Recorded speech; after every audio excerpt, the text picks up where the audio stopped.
The global counterfeit drug trade is a billion-dollar industry. Everyone wants a piece of it, and Africa is not left behind. The markets are flooded with fake and poor quality drugs. The drug that is handed to you could heal you or kill you. What if you pick the wrong box?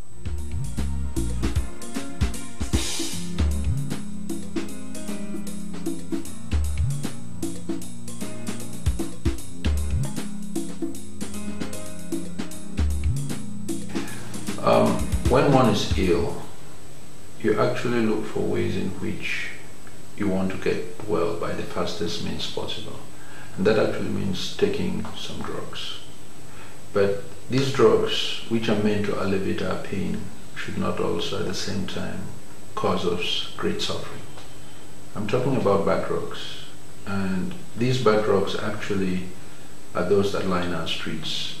And you can imagine what they may cause. And there are many reasons why these drugs are actually on the street.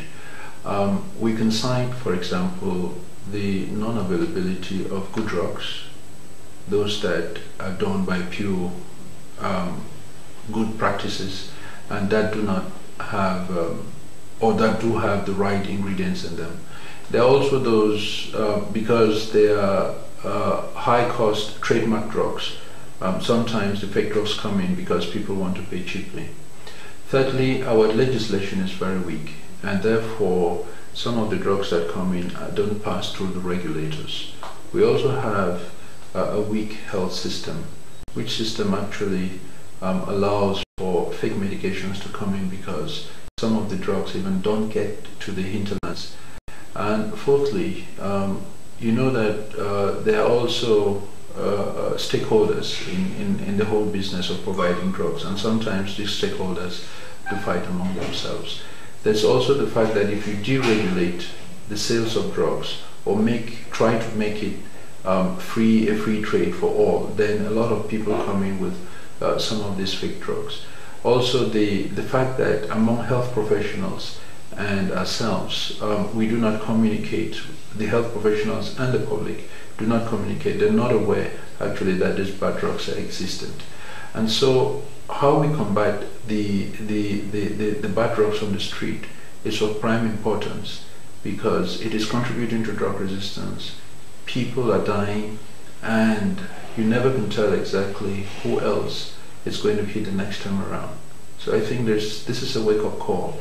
The stories you're about to hear may be frightening, but I think it's a wake-up call for all of us to try to do something in the fight against these fake medications on the streets.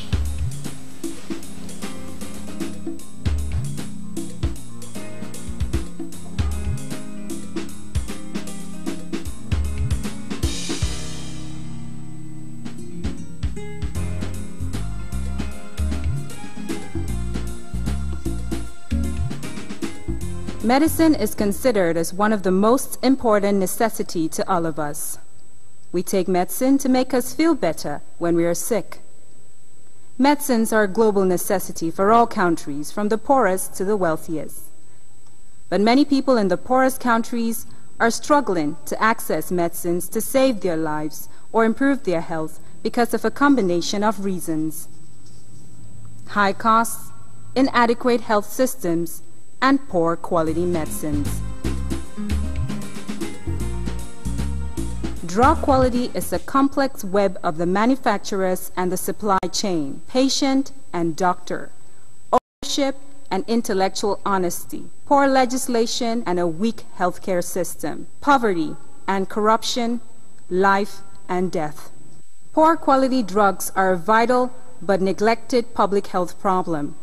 They contribute to the deep gap between the enormous effort in research and policy decisions and implementation of good quality medicines. Every year, thousands of new doctors graduate and step into the medical field to save lives, but are faced with poor quality drugs to prescribe that could instead lead to death. For a drug to be considered of poor quality, it could be substandard or expired. We're talking about expired drugs and substandard drugs. In every package of a medication, you have the expired date written on it. This expired date stipulates the shelf life of that particular product. How long will this active ingredient be useful in the systems that can meet up with the desired expectation of what the drug should do. And when this happens, we have a drug that has met the limits. After that date, it is considered that the drug is expired. But a substandard drug may still be in activity, but it doesn't have the desired quantity of the active ingredient. But the most dangerous of all poor quality drugs are fake drugs.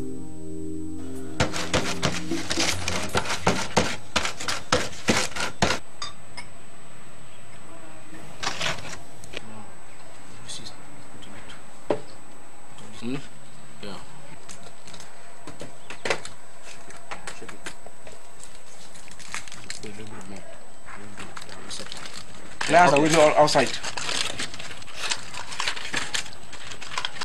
Hurry up.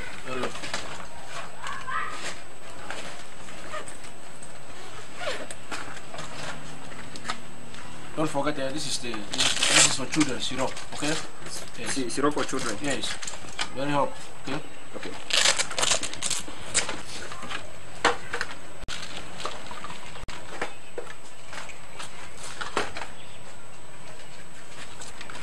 Abi, make it pass fine. Thank you. Okay, now, good market.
Oh, she's gone. Please wake up. Don't do this to me. Wake up.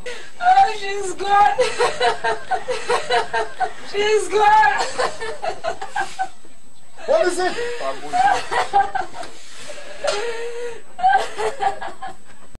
Oh my God. Where did you get this from? I bought it on the roadside. Oh! Where? I got to myself into. Where? What am I going to do?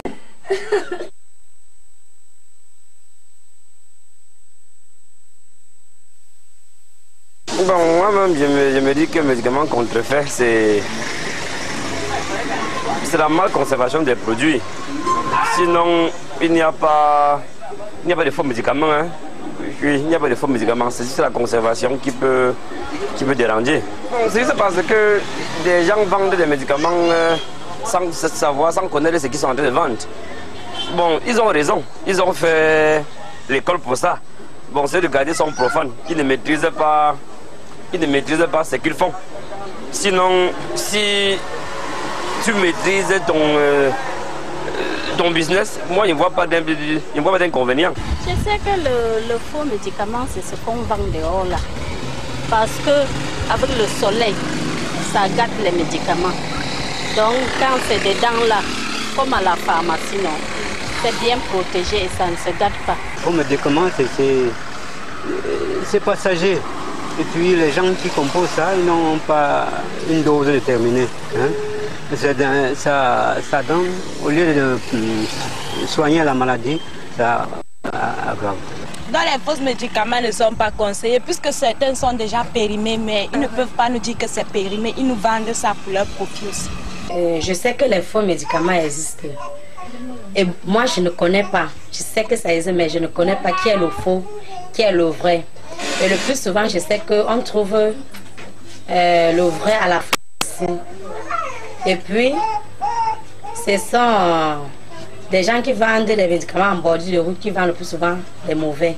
They do exist.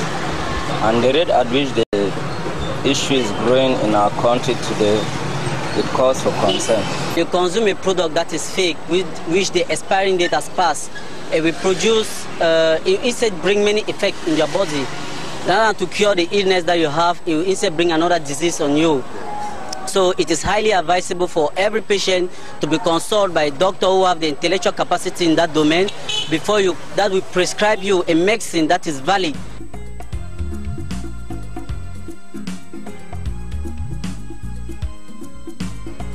There are several drugs we see in town, we see advertised in town, that they say this drug treats cough, it treats catarrh, it treats headache, it treats HIV. So if you see a drug that is like a panacea, you start noticing, you start suspecting that it's a fake drug. And then if you have already identified that it's a branded drug, you identify that the drug is really having like too many uses, has a lot of coloration on it, a lot of decoration, then you look now whether the drug is really registered under a pharmacist association that you really know. So if you see that the drug is not well registered, or the printings or the labels, a drug that is not labeled is actually not a drug. And so if the labels are like not well, then you return it to the person wherever you bought it, because that drug is not, we are not too sure of its source. And so to really know for sure whether a drug is fake, it is good to maybe like have a grasp or a mastery of some of the pharmacy associations that really control drugs. Like for example, we know of NAFDAC in Nigeria, they control a lot of drugs. And so when you know those associations, you see that this drug is registered under this type of association, you can begin to suspect. Counterfeit means that somebody is presenting a product as though it is. You are presenting a product of a company as though it's the company that has manufactured it, when it's actually not the company. So the issue of counterfeiting is like imitating. That means that you have a product like Coartem. The manufacturer has made a yellow tablet and put the yellow tablet in a packet. Maybe the packet is white and yellow, and then puts a particular design. So a counterfeiter tries to present this product, maybe he has a good market, and tries to present a product that he has made maybe at the backyard or from another company as though it is the product made by the company that makes Coartem. So the issue of counterfeiting is about imitation. Un faux médicament est un médicament qui est délibérément, qui a été délibérément ou alors frauduleusement étiqueté. C'est-à-dire que c'est un produit qui pourra être un médicament générique, mais ça peut aussi être une spécialité pharmaceutique. Et ce sont des produits qui peuvent avoir des quantités de principes actifs bonnes, qui peuvent avoir des quantités de principes actifs inférieures. En anglais, on dit substandard. Ou alors qui peuvent ne pas du tout avoir de principes actifs. Mais qu'est-ce qui caractérise souvent ces produits? C'est que les colporteurs des médicaments contrefaits, falsifiés et autres sont en général des personnes qui ne sont pas des acteurs du circuit officiel du médicament. Je voudrais insister là-dessus. Il y a un circuit du médicament qui est un circuit officiel qui permet au niveau du pays de savoir que il y a des fournisseurs ou des importateurs de médicaments publics, il y a des importateurs de médicaments privés, on dit privés lucratifs, qui fonctionnent en ayant des autorisations, des agréments du ministère de la Santé qui permettent qu'on puisse suivre et surveiller toutes leurs activités, aussi bien les activités par rapport à leurs importations que les activités par rapport à la distribution que ces structures effectuent dans le pays. Donc voilà la notion de circuit du médicament qui est très importante parce que ça permet de garantir les mouvements des médicaments de l'extérieur du pays à l'intérieur. Et à l'intérieur, ces médicaments sont donc utilisés dans les formations sanitaires agréées qui sont nos hôpitaux et autres. Aujourd'hui, les produits contrefaits sont partout. C'est-à-dire que il y a des formations sanitaires clandestines qui ne sont pas autorisées à s'approvisionner dans les structures d'approvisionnement agréées, qui vont tranquillement dans les marchés s'approvisionner, par exemple. Donc, nous avons des risques par rapport à ces produits, parce que lorsque nous avons déjà des produits au marché, entre des mains inexpertes, c'est tout à fait normal qu'on ne puisse plus savoir d'où viennent ces produits. Parce que c'est clair qu'une formation sanitaire qui n'est pas agréée, qui est clandestine, ne peut pas avoir accès au circuit du médicament officiel qui permet d'avoir et de garantir des médicaments de qualité. Un médicament original sur le territoire camerounais possède ce qu'on appelle une AMM, autorisation de mise sur le marché, délivrée par le ministère de la Santé, et l'organisme, la direction en charge s'appelle la direction de la pharmacie et du médicament. Et le contrefacteur s'arrange à se rapprocher au maximum de ce produit original. Donc il faudrait que le profane soit un peu plus attentif, mais surtout le professionnel du médicament. Donc on a par exemple des laboratoires qui vont changer l'habillage de leurs médicaments et cela permet de lutter contre la contrefaçon, parce que quand eux seront passés du noir au blanc, le contrefacteur sera toujours sur le noir. Et à ce moment, on arrive à repérer facilement des lots de contrefaçon. Mais il faut vraiment une vigilance, il faut un service de veille. C'est-à-dire tout le monde est impliqué dans la lutte contre la contrefaçon. Il ne s'agit pas simplement du pharmacien. Ce n'est pas un problème du pharmacien, c'est un problème national. C'est-à-dire que vous, citoyens, vous pouvez avoir un médicament contrefait entre les mains. La question qui se pose, c'est qu'allez-vous en faire? La majorité des citoyens vont se dire « Ah, le médicament n'est pas bon, il le jette à la poubelle et il va chercher un autre. » Mais je pense que, pour ma part, je pense que ce n'est pas la bonne attitude. La bonne attitude à avoir en face d'un cas pareil serait de se rendre dans une pharmacie, pour le cas le plus simple, de se rendre dans une pharmacie, de donner cette boîte au pharmacien et le pharmacien, à son tour, saura quoi en faire. Sinon, vous vous rendez vous-même à la direction de la pharmacie du médicament avec toutes les informations, j'achète ce médicament à tel endroit, tel endroit, tel endroit, de sorte que la direction de la pharmacie puisse mener des enquêtes et prendre donc les mesures qui s'imposent pour que ce médicament ne soit plus sur le territoire. Parce qu'aujourd'hui, c'est vous qui l'avez eu en main, vous avez fait attention, mais celui qui l'aura entre les mains demain, est-ce qu'il fera également attention?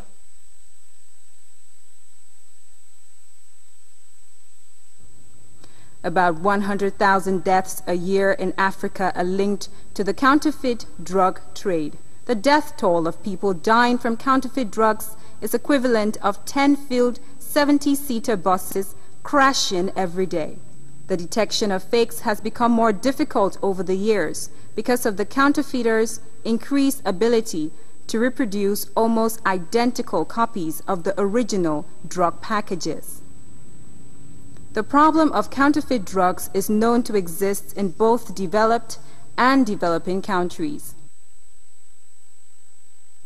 However, the true extent of the problem is not really known since no global study has been carried out.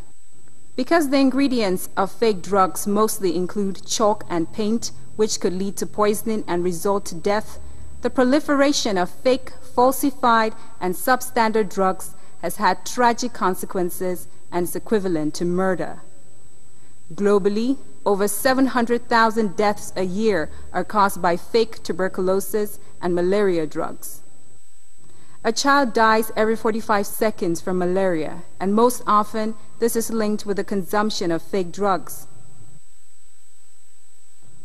Anti-malarials are one of the most in-demand and most counterfeited medicines in Africa.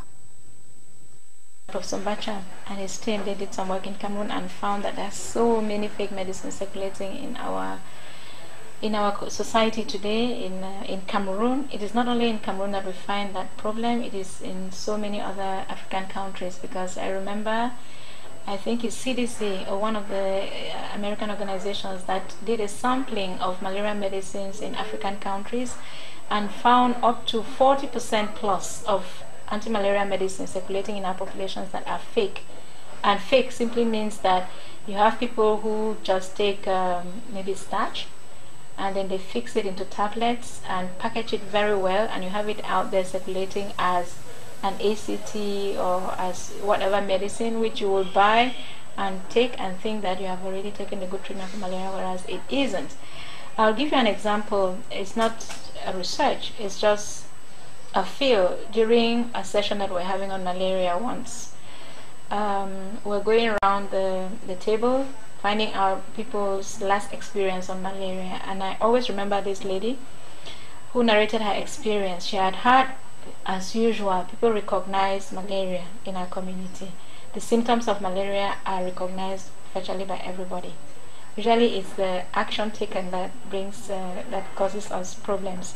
So this lady had recognized the symptoms of malaria, and she said she had taken Coartem, which is atentelmifantrin, which is a good medicine, an ACT, a good combination for malaria.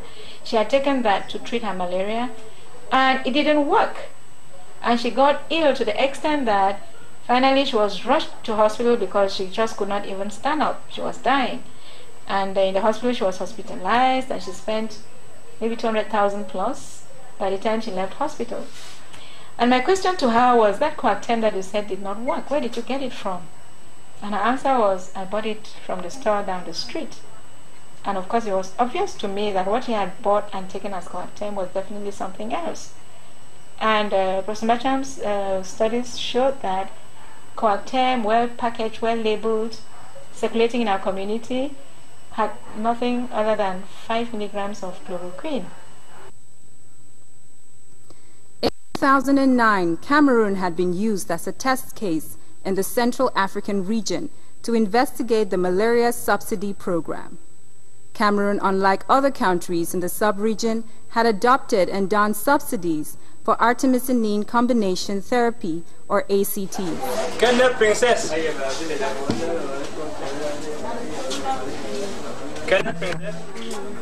All ACTs are sold as over-the-counter medications, and so this study sought to understand if the subsidy passed on through the distribution channels reached the point of care. 7 a.m., then again at 2 p.m. and at 9 p.m. After affecting. So add to the other one. Well, there has been some work going on with my research group at the Biotechnology Center at the University of Yaoundé on exactly some of the medications, especially the antimalarials, that have been in circulation and used to treat different segments of the population. In actual fact, there are 4 types, generic types of antimalarials that have been authorized by the WHO, and these may come under different brand names. But what we find is that in Cameroon there are more than 70-something, 72 or more than 70-something varieties of these antimalarials, some of which have not been authorized to be circulated in the country. At one point we found out that some of the medications that were labeled as artesunate did not even contain artesunate, and they contained instead chloroquine, a chloroquine which is a banned substance for treating the malaria fever. And essentially this was mainly because sometimes there are lots of stockouts, in which case the authorized drugs cannot be found in different hospitals, and so fake drugs would actually come in. And because also of the high price, people tend to go for substandard medications because then it's cheaper, and so that's why these fake medications actually run into the country and are able to circulate.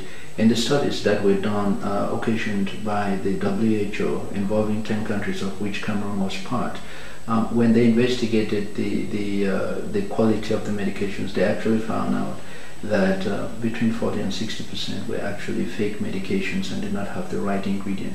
So this is something we need to wake up to and be able to look for ways in which we fight and hold this, because they could cause you more harm than doing good. In trying to cure the malaria, we shouldn't be in the same position causing another illness or side effects because the medications are not the right one. So I think this is something that everybody needs to be familiar with, to be aware of, and to do their own little bit in questioning exactly whether what they are taking as medications is the right thing.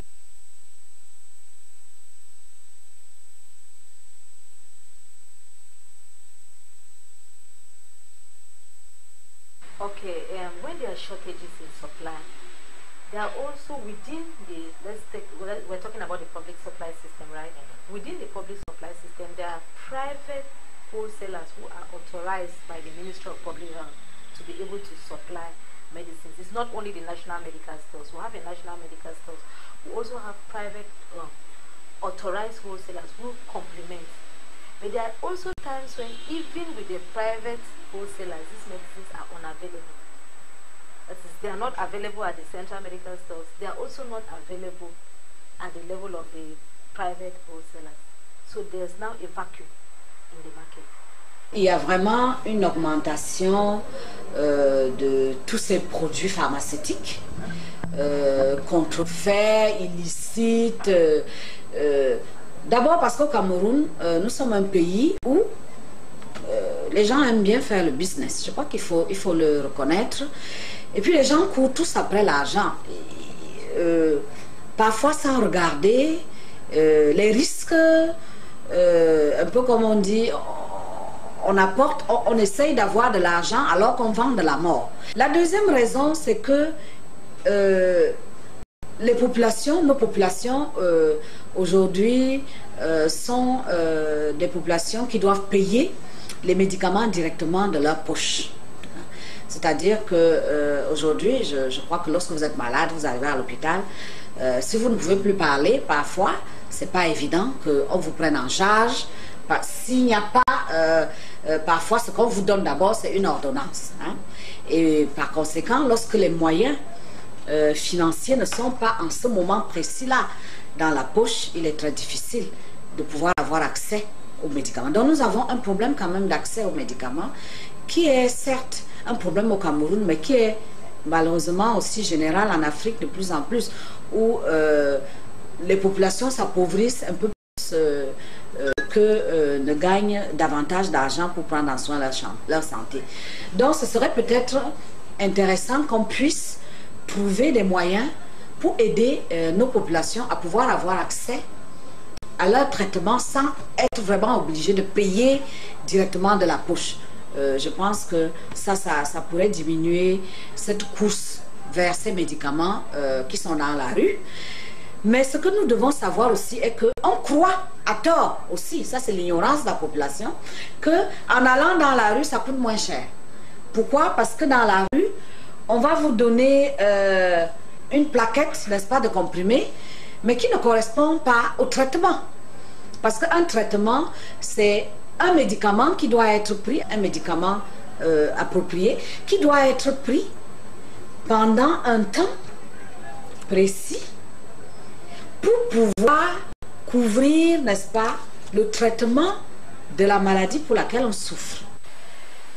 We realize that the government is trying so much, but the problem still continues because we have to look at our system. The pharmaceutical industry is the one that is being it impacted upon. But by the same token, it also plays a role in that impact, that negative impact. I would first of all start with the fact that the drugs, people go to the street to purchase drugs because drugs there are relatively cheap. Poverty makes it in such a way that people who cannot afford those expensive drugs in the pharmacy find their way in the street. So they go to buy drugs from these drug dealers, street dealers, because they don't want people to know what kind of illnesses they are confronted with. Secondly, you find that they go to get these drugs because many of the societal people in the society, they also encourage them. They say that these drugs are good. This one is better. The ones that are sold in the pharmacy, they are not good, you know, because they are so used and imbued to that aspect of using drugs, which some other person had used, which had done something for them. But they fail to realize that there are implications. The preservation of these drugs is a problem. Some of them do not know that there's a certain temperature that certain drugs warrant. So they go in for these drugs and they continue. The mindset is there that those drugs heal them better than the drugs in the hospital. And again, like I said, some of them are hiding. Some people who have HIV/AIDS, for example, may not want to go to the hospital because they believe that many people will know they have. So they go to these side drug dealers and they buy their drugs. How do fake drugs get to our homes? Well, just the way good drugs do. They are supplied because there are health demands.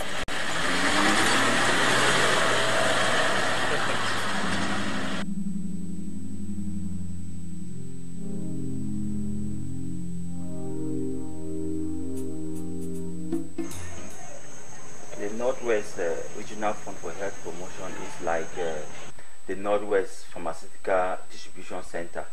It's actually a structure that has 3 partners: the government of Cameroon, the communities of the Northwest, and GIZ, or the partners. We have technical partners, which GIZ is one, African Development Bank and the World Bank. So our principal objective is for the procurement, proper storage and distribution of essential medicines to public health units in the Northwest. The main recipients of our medications are the public health units, that's the hospitals, like the regional hospital and the district hospitals and subdivisional hospitals, as well as the integrated health centers. But we also give to the confessional bodies. Medicines procurement and distribution, I'm going to put it more in the formal terms. We call it procurement and supply chain system. Is the sum total of activities involved from when a medicine is purchased to when it finally gets to the end user. The summary is procurement and supply chain management. First, procurement and supply chain management is a very huge system. For example, in Cameroon, there are 2 systems that run parallel. There's the public and the private systems, which are sort of separate from each other. So irregularities exist in both ends and in different ways. If we take the public supply system, that means medicines that are procured purposely for government and health institutions, from central level right down to the patient in the village, in the health center in the village. The main irregularities are shortages in supply, interruptions in supply. There are frequent interruptions in supply, and also the professionals that handle these medicines. You know, we're in a country that is just a few years ago started training pharmacists. Same with pharmacy technicians. So most of medicines is not handled by professionals. So all that, for me, those are just 2 of the irregularities that can just come to mind. Les médicaments contrefaits entrent au Cameroun par plusieurs moyens. Selon les observations que moi-même j'ai faites sur le terrain, en tant que journaliste, il y a plusieurs filières. Il y a la filière nigériane, dont on ne parle plus. Il y a la filière des scientifiques, et d'autres professionnels de la santé qui viennent au Cameroun pour participer au colloque, aux séminaires, aux ateliers et tout ce que vous voulez, et même lorsqu'ils viennent en séjour privé. Il y a aussi cette filière-là dont on ne parle pas, mais qui fait entrer beaucoup de produits chez nous dont on ignore l'origine. Au Cameroun, il y a une liste de structures qui ont le droit de s'approvisionner en médicaments sur le plan national et ainsi international. Ces structures ont un agrément qui est valable pour 2 ans. Ces structures ont le droit d'acheter des médicaments à l'étranger ou acheter des médicaments dans les laboratoires pharmaceutiques du Cameroun. Donc, ces structures sont aussi suivies par l'inspection générale des services pharmaceutiques qui se rassure de la qualité des médicaments qui entrent.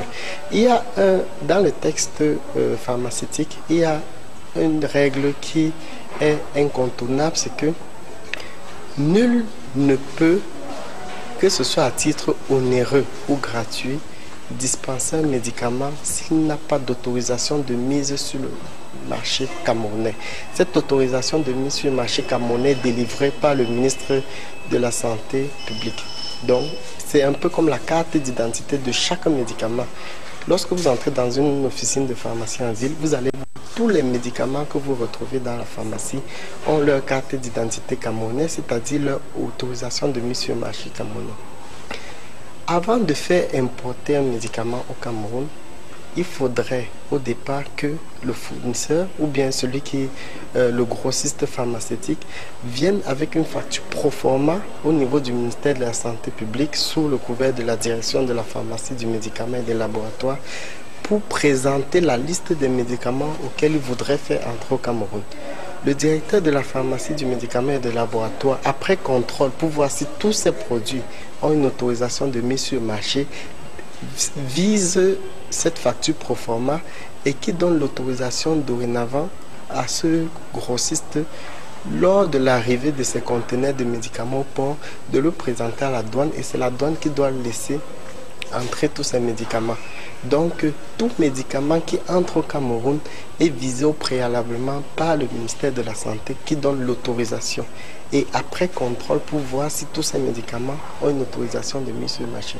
La douane vérifie à partir de la facture pro forma signée par le ministère et les produits qui sont dans le conteneur, s'il y a compatibilité. Si c'est cohérent, ça veut dire qu'on va laisser entrer.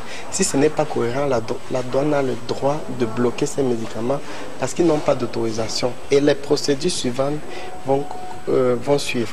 Là, c'est une procédure de destruction par une commission. Il y a une commission de destruction dans chaque région et une commission nationale de destruction des faux médicaments. Dès qu'on n'a pas de preuve de la qualité, on suppose que c'est un faux médicament. Bien qu'après, on peut demander aussi des tests d'analyse par le laboratoire national de contrôle des médicaments.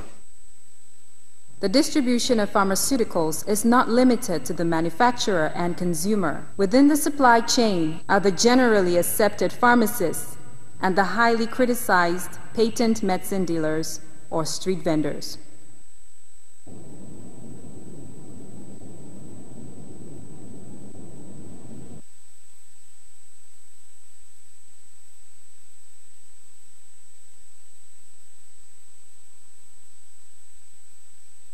Our medicines are not fake because where we buy these medicines is where the pharmacists buy as well.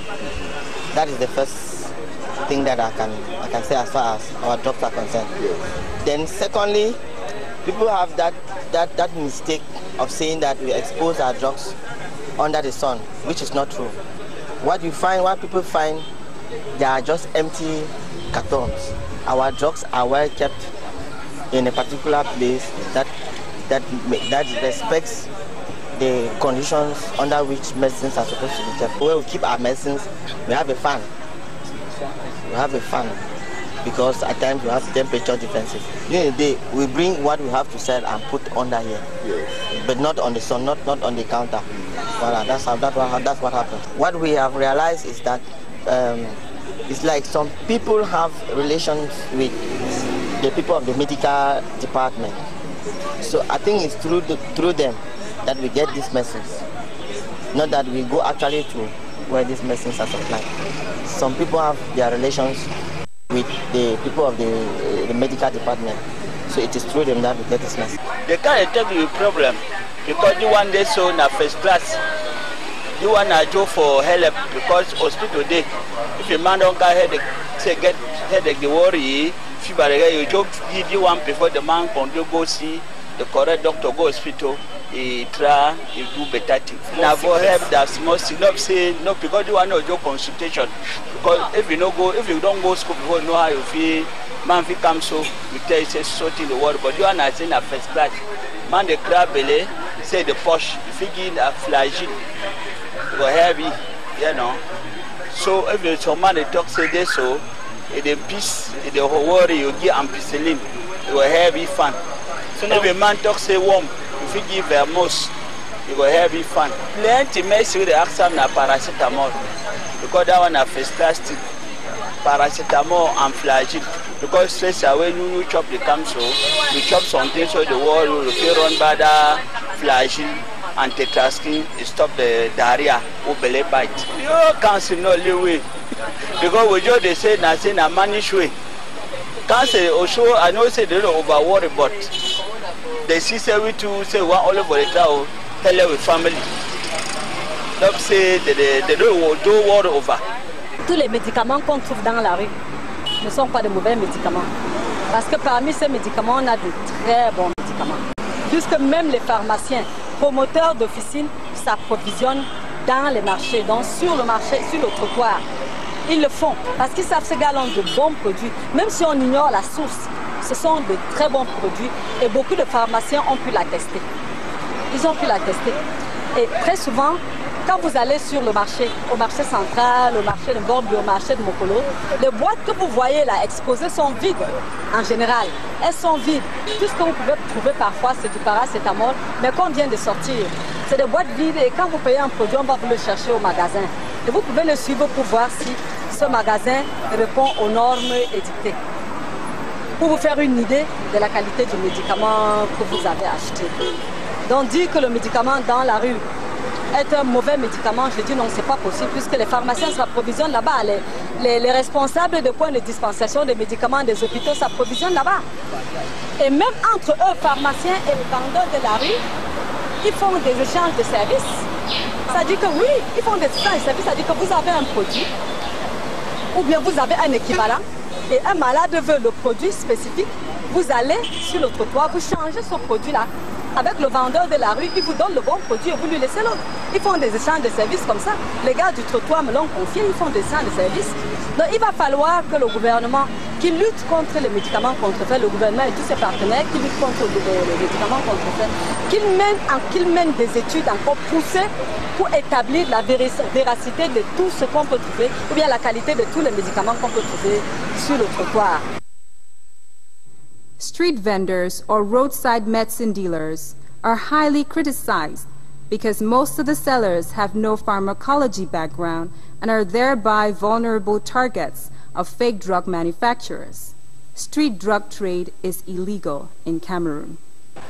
Je peux dire que les propos que ce vendeur de la rue avance, ce sont des propos qui ne sont pas vrais. Parce que la Sénamé a un circuit d'approvisionnement et un circuit de distribution du médicament. Donc, un individu, moi-même, à mon niveau, faisant partie de l'autorité nationale de réglementation, je ne peux pas m'approvisionner à la Sénamé. Il y a des textes qui montrent les structures pharmaceutiques qui ont le droit de s'approvisionner à la Sénamé.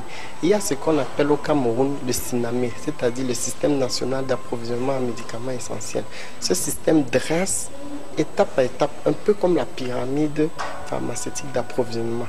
La Sénamé ne peut pas directement approvisionner un petit hôpital par exemple au Bala. Il faudrait d'abord qu'il passe au niveau intermédiaire qui est le centre régional d'approvisionnement pharmaceutique. C'est ce centre régional d'approvisionnement pharmaceutique qui va à ce moment fait la distribution au niveau de ce centre de formation d'Obala. Donc la Senamé ne peut pas directement aller. Il y a tout un circuit qui est dressé, qui est signé par les autorités nationales.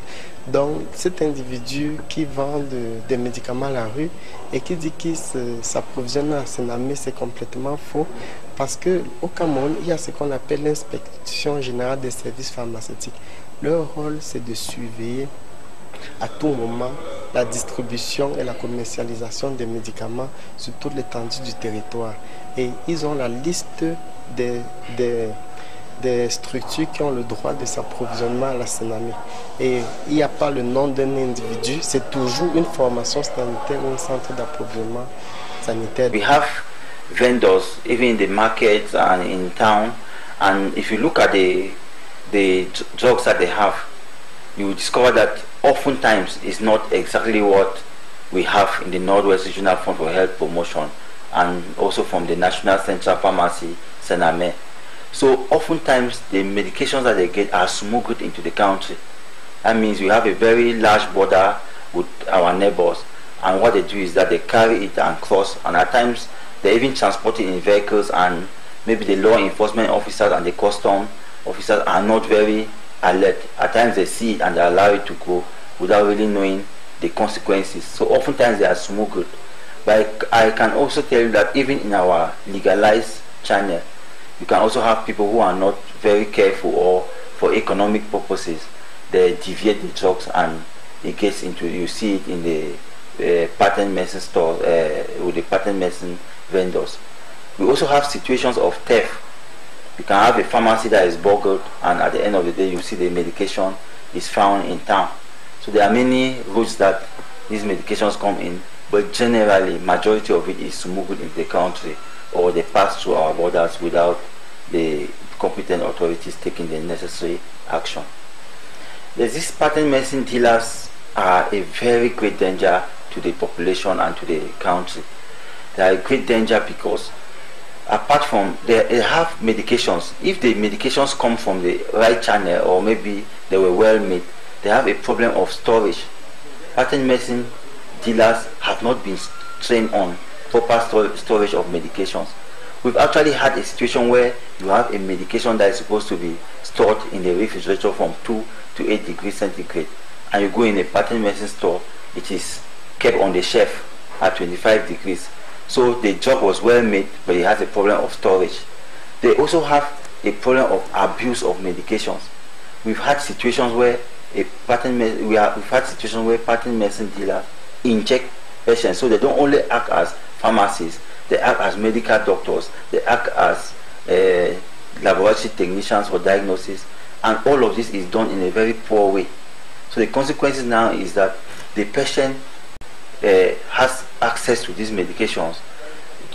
Either the access that they have to it might be from poor diagnosis, or maybe they may have access to medication that have been poorly stored, or it is medication that has been manufactured poorly and distributed into the country.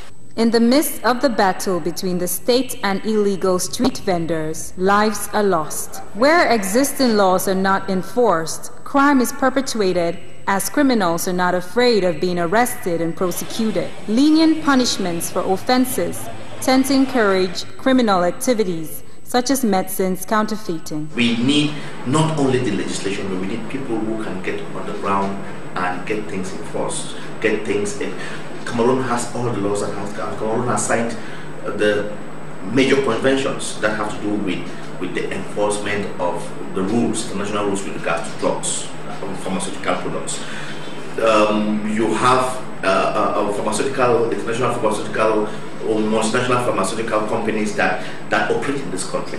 It's still, we are in the 21st century, and we fight street vendors of very, very delicate products like drugs on the streets, and everybody sees that people go there to those street vendors to buy. I think something has to be done about it. The World Health Organization proposes that judicial procedures and policy should reflect the seriousness of the problem and the offense. According to one expert, the associated health risks include antibiotic resistance, therapeutic failure, toxic effects, and even deaths. Consumption of bad drugs. If I take the example of starch, in which I have put 5 milligrams of chloroquine, you'll take it and you think that you have treated yourself, whereas the illness will evolve, the natural evolution will take place. I love the fight against malaria because of the fact that when you act, you have the results now, for prevention just as well as for treatment. When you ensure that within 24 hours of onset of symptoms of malaria, you have access to diagnosis to confirm that it is malaria and start the right treatment within 24 hours of onset of symptoms, then I bet you nobody will lie in bed or miss going to school or going to work that they have malaria, because you'll continue your life normally. But now, when there is delay in treatment, then you have all the complications that we have, including death. So if you start taking the wrong medicine, which does not contain the elements that you need to kill the parasites in your body, then it is the illness evolves naturally, and then we have all the complications that we have, including death, which is the worst. And death, our children aged under 5, number 1 cause of death is malaria. Because of the health risks associated with fake drugs, there is a general call for alertness, as fake medicines can also be reported by vigilant citizens. Recently, I have a relative that was very sick. I was hospitalized in a hospital just a few months back, in a hospital in Limbe. I was called to say the person is not getting better, and I was wondering what has happened.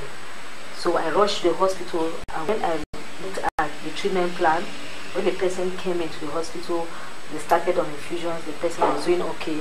When they switched the person to oral treatment, the person immediately changed, and I asked to see the medications. And what the medications were given to me as a pharmacist, I just thought that the anti-malaria the person was taking was fake. All I did was come to the pharmacy, gave them the right medicine, and the person's condition changed overnight. As straightforward as that. That was just a few months ago. I had to alert the director of that hospital. I had to alert this and this, and it was found here. So, I mean, is that commonplace? As I shared with you, the Presbyterians have opened a mini lab here in Limbe, where they do the simple basic first step to do some tests. And the geocortexin, if you see what was picked in the market, what they found, and then what is in the pharmacy, it looks exactly the same, but it's not the same thing. There are things there that you can use to identify, but you must be a professional to be able to pick up some subtle things that could be on the package. In some, even as a professional, you will not pick it up. They only can be picked up if they are tested. But one interesting thing in most of the issues we've had around here is that these medications were not found in the formal systems. Even those found in the hospital came in through the back door, not coming through the government. When the people called, they had to agree that they bought it from the market or brought it under the table, and it's not bought in the pharmacies. Okay, first of all, we have to still reinforce the laws. Not that the laws are not there. The laws are there. But the laws need to be reinforced. Reinforced. Secondly, sensitization. I mean, there is supposed to be a lot of sensitization. When you sensitize, you educate. When you sensitize, you enlighten. When you sensitize, you are building into some human being the mechanism of knowledge, the mechanism of change, the mechanism of participation. Every human being needs to participate. And so, that is one area that we can effect changes. Nous savons qu'il y a des problèmes quelquefois dans nos structures aujourd'hui, parce que nous avons parfois du personnel qui ne sait pas tout à fait assurer une gestion pérenne des médicaments essentiels pour pouvoir permettre leur présence chaque fois qu'on vient dans les formations sanitaires. Mais je pense savoir que notre ministère, notre ministre, nos délégués régionaux de la santé, notre centrale nationale d'approvisionnement en médicaments et tout notre système système d'approvisionnement en médicaments avec ces structures privées à but non lucratif, dont les confessionnels et autres, travaillent d'arrache-pied chaque jour pour que les Camerounais puissent avoir accès aux médicaments de qualité. Ne vous laissez pas influencer par certains fauteurs de troubles au niveau de notre système. Toutes nos formations sanitaires ont des listes de médicaments avec les prix devant leur pharmacie. Donc ne vous laissez plus manipuler, allez directement dans la pharmacie de l'hôpital pour prendre vos médicaments. Évitez de prendre des médicaments qu'on va vous proposer sous le lit ou au chevet de vos malades. Allez dans les pharmacies. Résistez tant que vous pouvez. Parce que les faussaires sont extrêmement vigilants et ils sont entreprenants. Ils ont tout fait et c'est pour ça que c'est dangereux parce qu'ils sont organisés. Ils ont tout fait pour créer des stocks parallèles de médicaments dans nos structures. Ne prenez pas ces médicaments parce que lorsque vous prenez ces médicaments, vous risquez la mort de vos patients parce que si ce sont des antibiotiques, ces antibiotiques ne seront jamais efficaces. N'écoutez plus qu'on vous fasse comprendre que ce sont des bons médicaments. Ce sont des histoires. Prenez vos médicaments dans les pharmacies des formations sanitaires publiques. So, avoid automedication, avoid getting yourself medicines from just anywhere, and follow the advice that the Ministry of Health is giving and the medicines and treatments that they are making available at the health facility so that you get the right diagnosis and the right treatment. We have heard, we have digested, we have seen exactly what the experts and the street person had to say about the fake drugs. Now it is the time for us to go out and be able to act on what we've heard and be able to be convincing, especially to our politicians, to try to tell them exactly what they need to do.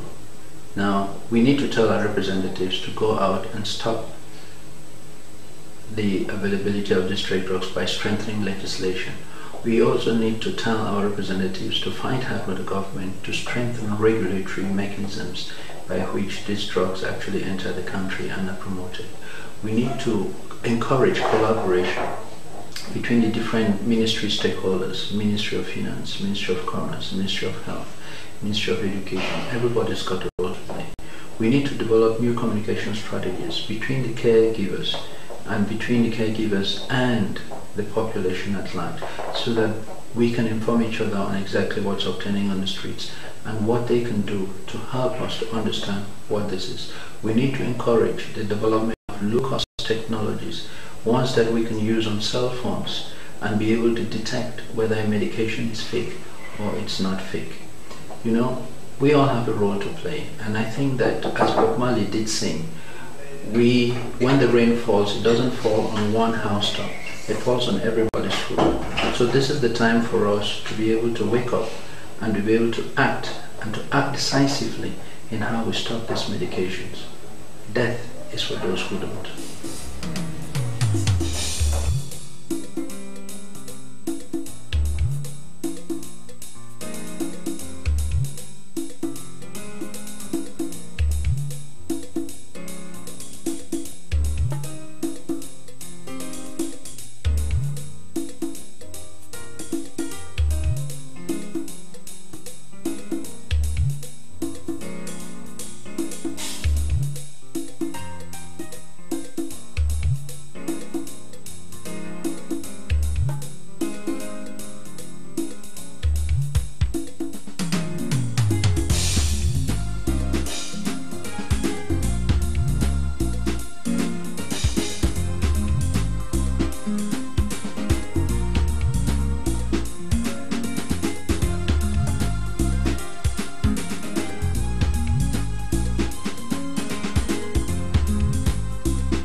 Quel que soit le stade où l'équipe nationale senior de football du Ghana joue sur la planète Terre, vous retrouverez dans les gradins ces hommes. Ce sont les supporters des Black Stars. Généralement, ils forment des comités bien organisés, disciplinés et soutenus aussi bien par le ministère de la Jeunesse et des Sports que par la Fédération ghanéenne de football. La Coupe du Monde 2014 ne dérogera pas à la règle. Le 12e homme des Black Stars accompagnera l'équipe nationale au pays de la samba et des pin-up. Comment ces supporters se préparent-ils? Nous sommes allés voir sur place. Une fois dans la capitale ghanéenne, nous constatons, à la faveur de la cérémonie de présentation des trophées qui vont couronner la fin de la saison sportive, que plusieurs associations de supporters existent.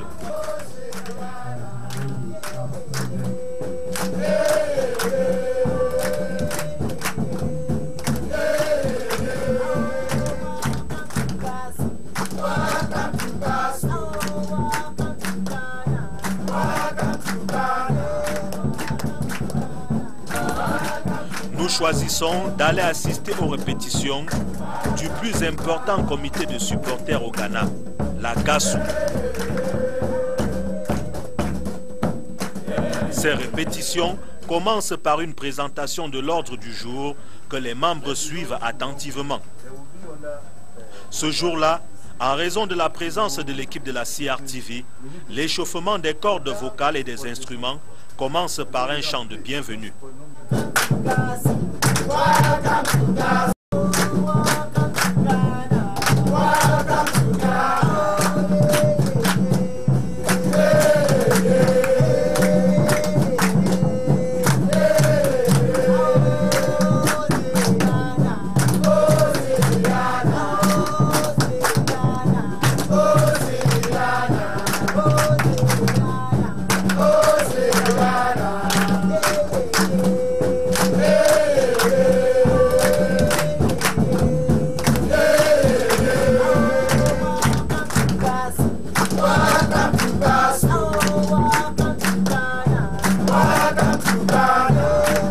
Les encadreurs à chaque séance de répétition exigent la révision des anciennes chansons et les membres du comité de soutien s'y adonnent à cœur joie.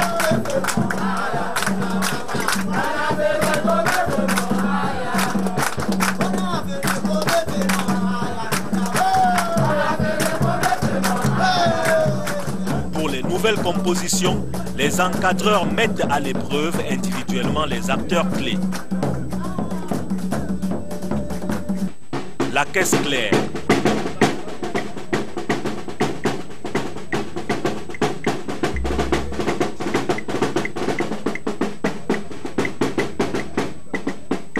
La grosse caisse.